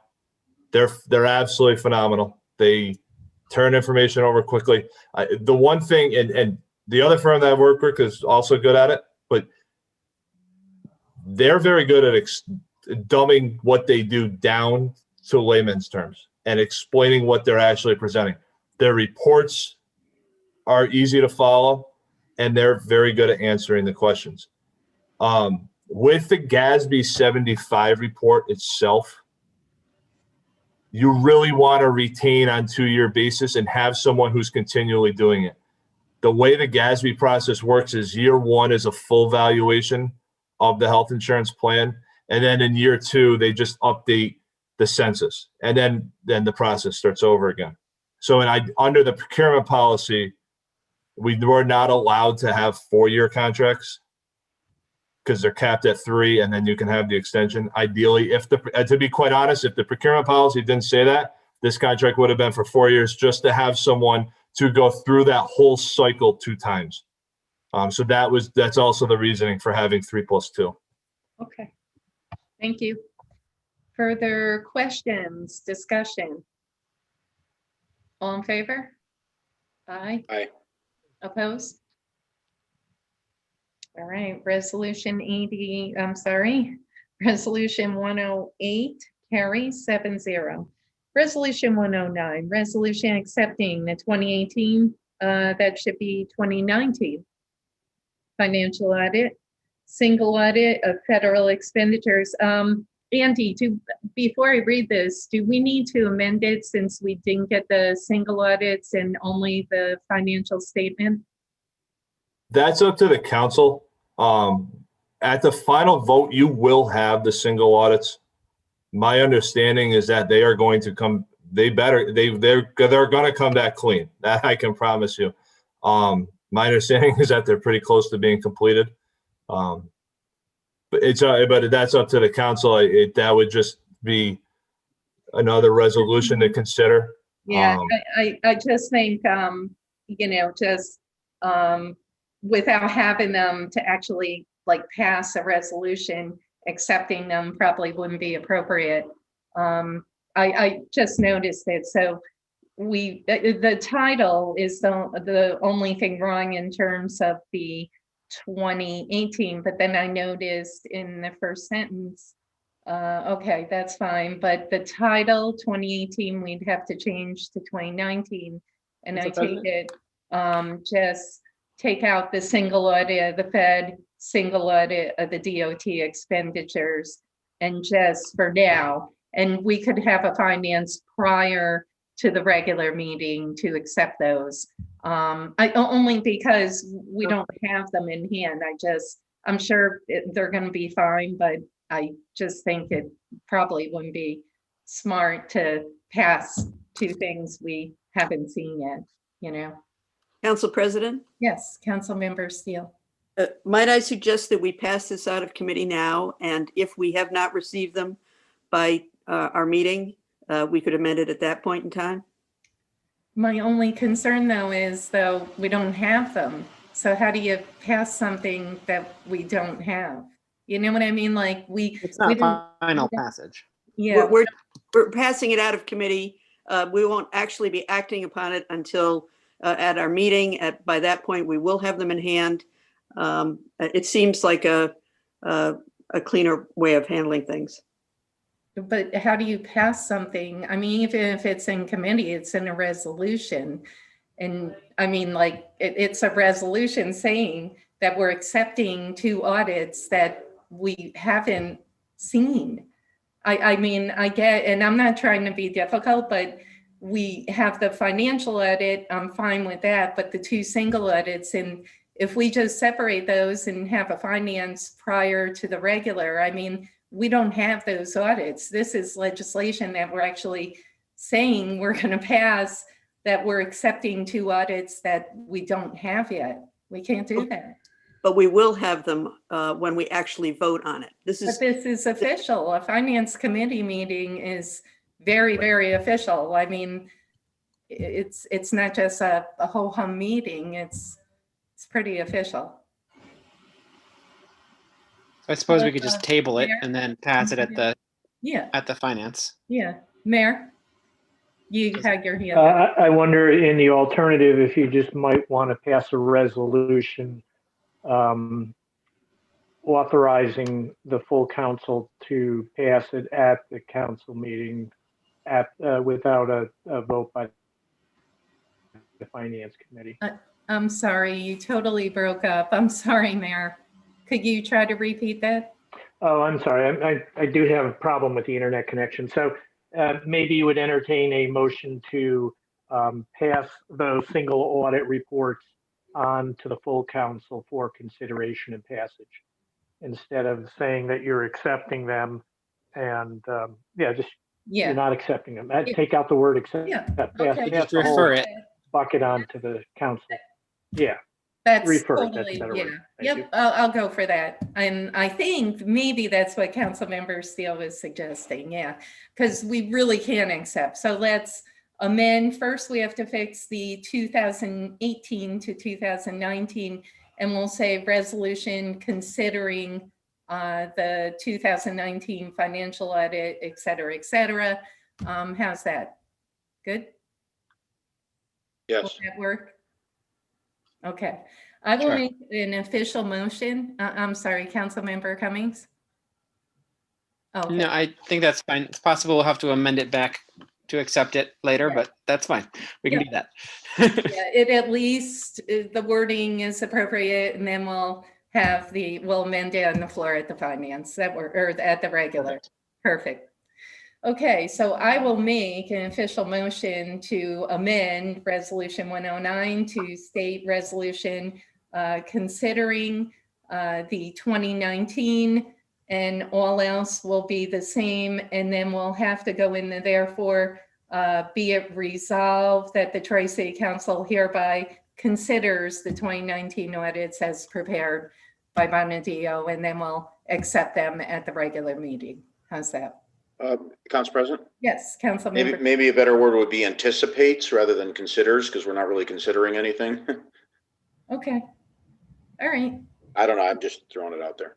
Anticipates. Okay. Andy, before we move on, what do you like better? Consider or anticipate? Doesn't matter to me. How about anticipates the, I think that works. Okay, so now I will once again, Mara, I hope you're following, make an official motion to I'm following, don't worry. I knew you were. Resolution anticipating the 2019, not 2018, and then therefore be it resolved that the Tri-City Council hereby anticipates the 2019 audits as prepared by the Bonadio Group. I think that works. Thank you, Councilmember Zalewski. I've made an official motion. Do we have a second? I'll second that. Thank you. Councilmember Zaluski on the motion, discussion. All in favor? Aye. Aye. Opposed? All right, the motion carries 7-0 on the amended resolution. Do I have a motion? Make a motion. Motion, Councilmember Zaluski. Do I have a second? Second. Second. Second, Councilmember Cummings. Discussion. All in favor? Aye. Aye. Aye. Opposed? Resolution 109 carries 7-0. Let's move on. Resolution 110, resolution authorizing the mayor to enter into a new contract with Benetech Inc. for the purpose of the administration of the City of Troy's health insurance program for the 3-year period 2021, 2022, and 2023. Council President Mantello, at the request of the administration, do I have a motion? I'll make a motion. Motion, Councilmember Zaluski. Do I have a second? Second. Second, Councilmember Gully. Discussion. Andy, and I see that Gabrielle has joined us this evening. Hello, Gabrielle. Hello, how are you? Oh, very good, thank you. Thanks for joining us. Gabrielle, for public's notice, is our personnel director. So Andy or Gabrielle, do you tag team on this one or? Yeah, so for health insurance, the city received, let's see, 12 different responses. After a lot of review by the committee, it was boiled down. We looked at a litany of different criteria for this. The primary ones, again, cost. This one, unlike the actuary, location does play a factor in this. Experience with municipalities, along with having self-insured plans, were the bigger aspects of the scoring. They boiled down to 2 different companies. The city did interview both Benetech and the other company. After the interviews, the committee discussed further and arrived at awarding the contract to Benetech. Chair. Yep, thank you, Andy. Councilmember Gully, I believe, has a question. Can you just tell us what the reason was or specific was that Benetech outweighed the other company? Mostly because of cost. They were the lowest cost in the proposal. And we have a good relationship with Benetech, a working relationship with them. They're very familiar with our bargaining agreements and our different plan types that we have for retirees and active employees. And so cost and experience, I would say, mostly was the determining factor. Thank you, Gabrielle. Appreciate it. Thank you, Gabrielle. Further questions, discussion? All right, I'm gonna take a slow roll. Councilmember Gully, Yes. Councilmember Ash McPherson,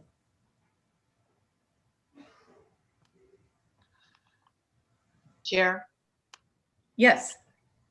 I'm sorry, I was froze. Oh, okay, go ahead. If you have a question, that's fine too. I do. Okay. I am going to hold the slow roll. Councilmember Ash McPherson, it's all part of the Zoom, was frozen. Go ahead. I apologize. It's okay. I just have a question on this. I know back in 16 and 17, we had Benetech. And I know there was some issues back there with the contract and so forth, with some complaints. And I'm wondering, has this been resolved? Has there issues that going forward are going to be cleared up as far as the quickness of the claims being processed and so forth?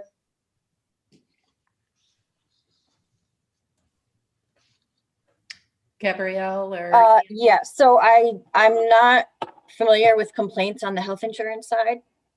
No, if Do you have anything specific, Councilman McPherson, that you're referring to? I don't recall anything specific to health insurance. No, maybe I got the wrong one and I apologize. I know it was with the worker comp, so I'm not on that one. I'd also like to add, right before you do a slow roll, that, you know, when we interviewed these companies, we all know that health insurance, obviously during this time period, is important. And we also realize that the preventative health of our employees is key at this moment as well too. The healthier an individual is, you know, hopefully they have less issues going forward. So when we interviewed all of them, we took that into consideration and made sure that they were committed to us as much as we were committed to providing better options going forward. So that was one of the key pieces, looking to develop health committees, hopefully some wellness plans spelled out over the next year or so, and really driving to make sure that we get our bidding out so that we can make sure that we are getting the best benefits for our dollars, hopefully even maybe less dollars, but also making sure that we keep our current provider, even if they are the winner, honest, so to speak, and just make sure. We've had Blue Shield for a very long time, so we just really want to make sure that we are on top of our game and providing the best benefits that we can for our employees while maintaining our contracts. Thank you. Okay, we did start a slow roll, so Councilmember Ash McPherson. Yay. Okay, Councilmember Steele. Aye. Councilmember Cummings. Aye. Councilmember Zaluski. Aye. Councilmember McDermott. Yes. And Council President Mantello.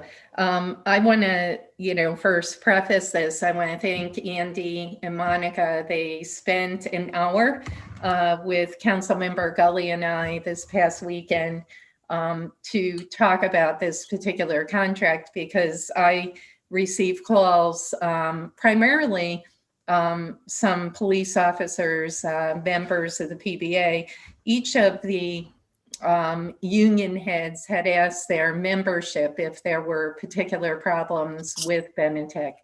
When I was on the council back in 2016, and Councilmember Ash McPherson actually reminded me, at that time, Councilmember Bodnar, I hadn't been on the council before that, but he had, and he had heard some really frightening issues with Benetech, and I believe Councilmember Bodnar, he had some background, I believe, in health insurance and workers' comp at one point in his career.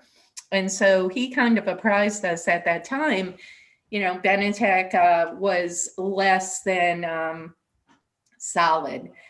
So saying that when the contract was broken up, I saw an opportunity. Andy broke it up in 3, as he mentioned earlier, actually 2, and then the third with actuarial. And it was an opportunity to kind of look outside of the box. And I got to tell you, are all the horror stories true? I'm not quite sure, but a couple of them do alarm me. And for that reason, despite, I really want to thank Andy and Monica. I think they did a wonderful job explaining it and explaining the rationale that Gabrielle and the subcommittee came to. I get the good relationship, but I saw it as an opportunity for the next 3 years. And despite seeing a termination clause, we don't normally do that. I know we did it with our ambulance billing company, but I just feel this potentially could have been an opportunity to maybe go with a different company in spite of some of the things that I was hearing. Like I said, one of the unions really didn't have any issues. A majority of the issues came out of the PBA, and that concerns me, some of the things I heard. And I won't go into great detail. I think many of you were copied on a couple of the emails, but saying that, the votes are there, but just that, if someone is kind of not doing a great job, and when you brought them in, you gave them a little lashing to do a better job, I kind of find that, let's find someone new. But saying that, I'm going to vote no. So Resolution 110 carries 6-1. Resolution 111, resolution authorizing the mayor to enter into a contract with, I'm sorry. Did we finish the roll on that? Yeah, Sorry. I was last. That was your, Okay. sorry, I got It's okay. disconcerted. Resolution 111, resolution authorizing the mayor to enter into a contract with Benetech Inc. for the purpose of the administration of the City of Troy Workers' Comp Program for the 3-year period 2021, 2022, and 2023. Council President Mantello, at the request of the administration. Do I have a motion? Make a motion. Motion, Councilmember Zaluski. Do we have a second? Second. Second, Councilmember Gully. Discussion? Council President. Councilmember Cummings. This is what I had a question on. I was wondering whether or not our new position helping manage this will affect the cost of this contract, or just improve our ability to handle it. The new position would hopefully save on workers' compensation claims themselves, which the city's self-insured for workers' comp. The administrative fee is a fixed amount. So the savings would derive from actual claims, not necessarily the administration of the program. So the new position won't be helping on the administration side. It'll be helping on the prevention side. Correct. Gotcha. Okay. Further questions, discussion? Chair.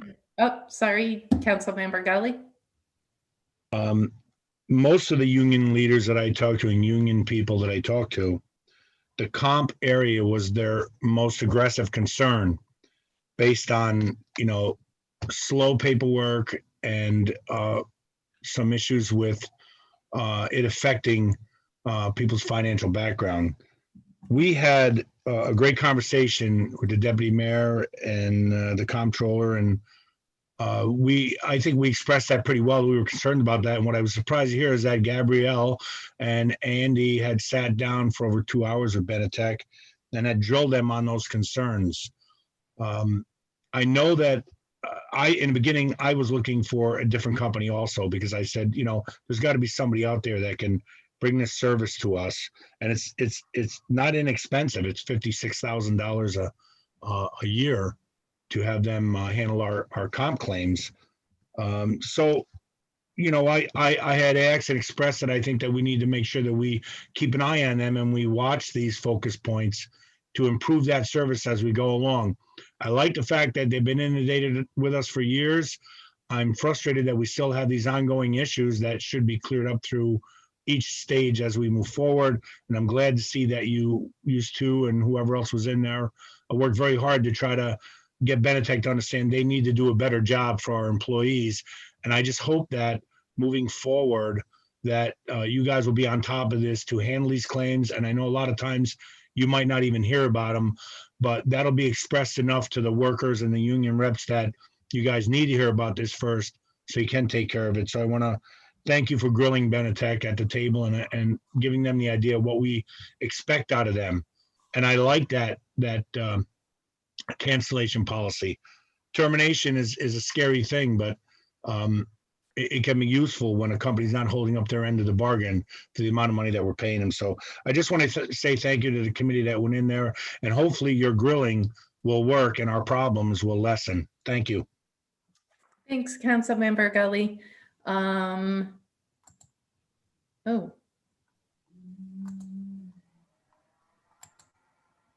What is going on? We're here. Really weird. My screen just went off. We can still see and hear you. Okay, good. I have no clue what's going on. Somebody is interfering with my meeting. Anasha, stop that. How do you do that, Anasha? There. I have no clue what happened there, but I'm back.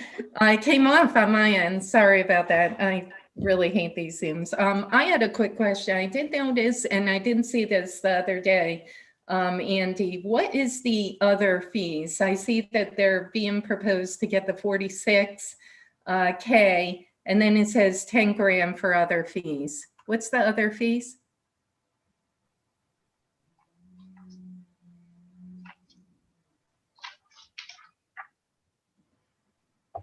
The other fees are hearing representation for workers' comp hearings, court appeals, private investigations if they need to do those, medical exams. Okay. Okay. An inpatient hospital bill audit. Okay. All of those fees are per occurrence. Gotcha. Okay. All right. Further discussion, questions? All in favor? Aye. Nay. Opposed? Nay. For the reasons I expressed earlier. 6-1. Resolution 111 carries 6-1, and we'll go to the last resolution, Resolution 112. Resolution reappointing Bruce D. to the Board of Assessment Review of the City of Troy. Council President Mantello, actually, I believe that's our appointment, Bruce D., so it should not be at the request of the administration. Do I have a motion? I'll make a motion. Motion, Councilmember Zaluski. Do I have a second? Second. Second, Councilmember Cummings. Discussion? All in favor? Aye. Opposed? All right, Resolution 112 carries 7-0. I will take a motion to adjourn. We can go right into the public hearing or take a 2-minute break. It's up to everyone. Motion to adjourn. Motion to adjourn, Councilmember. Second that motion. Do I have a second? Councilmember Gully, discussion on the motion to adjourn. All in favor? Council President. Yes, Councilmember. Yeah, I will take up on your offer for a 2-minute break. Fair enough. All in favor of the motion to adjourn with a 2-minute break? Aye. Aye. Opposed? All right, we'll be back in 2 minutes. Thank you.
feel lonely.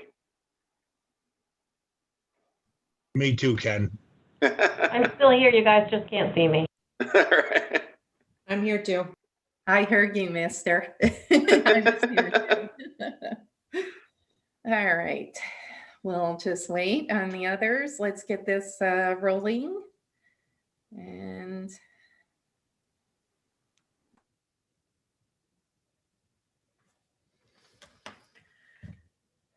that was a long 2-minute break.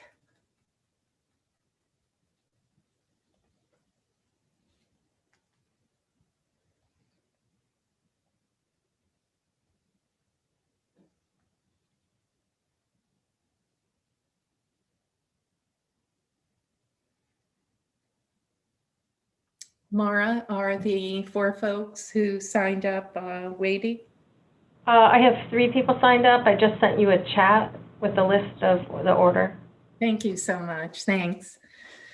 I just saw it. Sorry about that. All right. If our council members could visibly join us, I think many of you are there. Howdy. Awesome. Thank you. All right. Renee Panetta, our recycling coordinator, is with us for any questions. And Mara, we are still live. I am right now going to call the public hearing for the budget and the capital program to order. It is 8:02 on November 19th, and I'll ask everyone to stand for the Pledge of Allegiance. And Councilmember Gully, why don't you take it away? I pledge allegiance to the flag of the United States of America and to the republic for which it stands, one nation, under God, indivisible, with liberty and justice for all. Thank you, Councilmember Gully. We'll do a quick roll call. Councilmember Gully. I am here. All right. Councilmember Ash McPherson. Still here. Councilmember Steele. Present.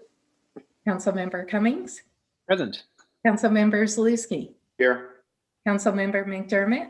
Here. Council President Mantello is here, all 7 present. I'll immediately open up this public hearing, and I want to thank our 3 attendees for being so patient. I apologize that we're an hour late, but lots going on, obviously. So without further ado, we have Drea Leonza with us, and Mara, if we could patch her in, that'd be wonderful.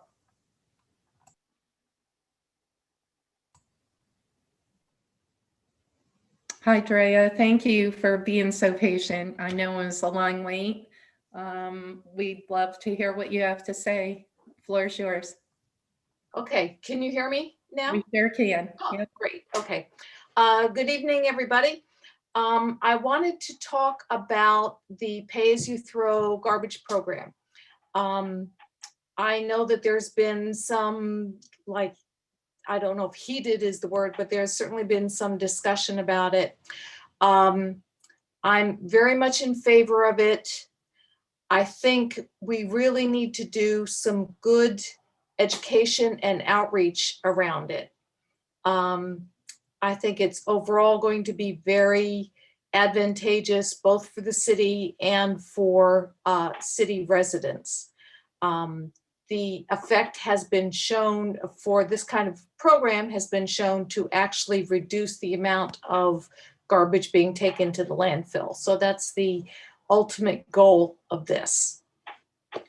Not having a pay-as-you-throw program is kind of like having a set price at a gas station for a fill-up. So say you go in your car, it doesn't matter if you have a little car, I have a little Prius like mine, or a big GMC SUV with a 30-gallon tank. Everybody pays the same, say $50 to fill up their tank, no matter how much gas you get in there and how much you need in your car.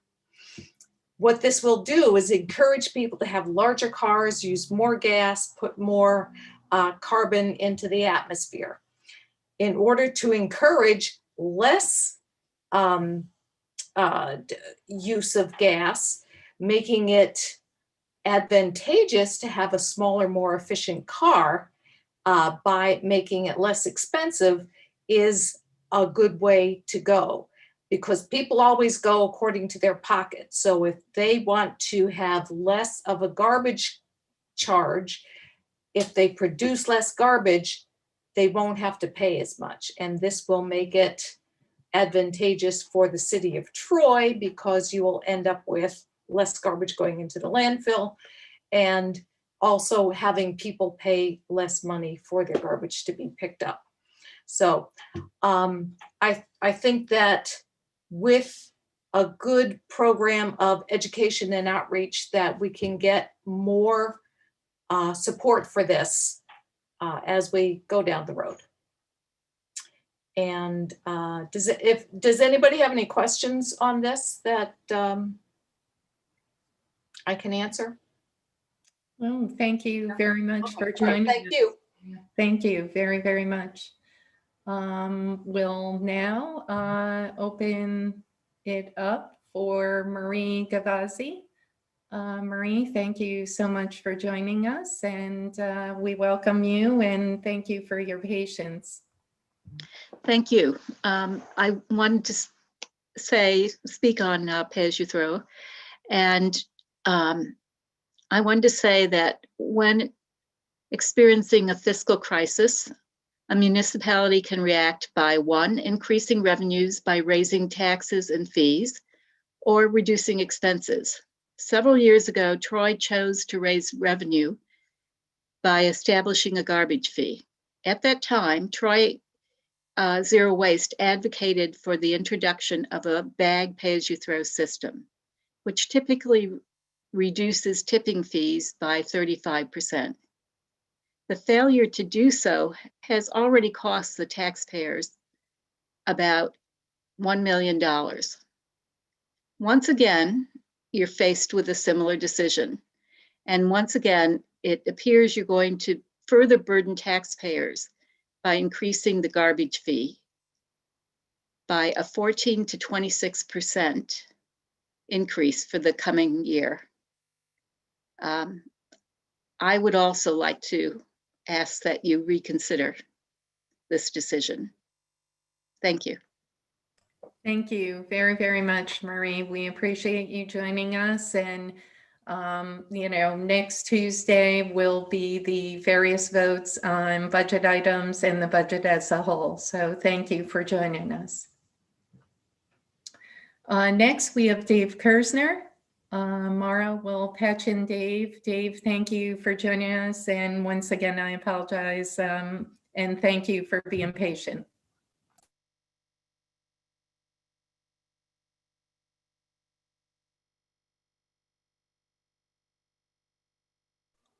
You are still on mute, Dave.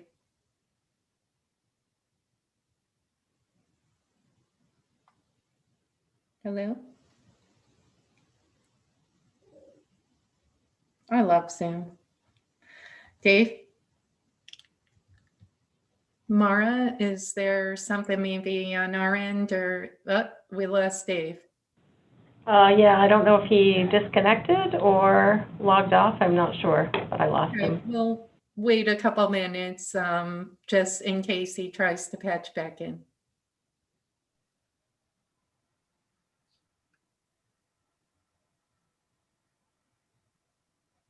Do we have a phone number for him, Mara? We do. I don't know how I would call him. We'll wait. Zoom, I don't know how to do. Yep, no problem. We'll wait a minute, see if he patches back in. I just realized we didn't have the council resolve itself into a committee of the whole to conduct a public hearing. I took a roll call, yes. Your lines, Ken. Would you like to do that? I move that the council resolve itself into a committee of the whole for the purpose of conducting a public hearing. Better late than never. Okay, and I thank you for that. I You second. want me to do the pledge again, or can we just go from here? We have Dave Kersner who has joined back. Thank you, Councilmember Zaluski. I'll second that motion. And Dave, thank you for, we lost Dave again. I'm going to recommend that perhaps Dave can send an email to the council tomorrow. I think that's a wonderful recommendation. Connection problem, so. Yep, we'll email him and hopefully we will get his public hearing input. With that being said, I will take a motion to adjourn from the public hearing. Motion to adjourn. Councilmember Zaluski motions. Do I have a second? Of course you do. Second, Councilmember Gully, discussion. All in favor? Aye. Aye. Opposed? All right, I would just tell the public over the next several days, the council will be working very hard on the budget, which is to be presented on Tuesday. So please join us on Tuesday. We hope that some folks participate in the public hearing or public forums, I should say, for finance and the special meeting. I want to thank everyone and have a good night. And just, we're starting at an odd time, 5:45 p.m. So make sure to put it in your calendars. Thank you, Maura. Got it. Good night, everyone. Good night, See you guys. later.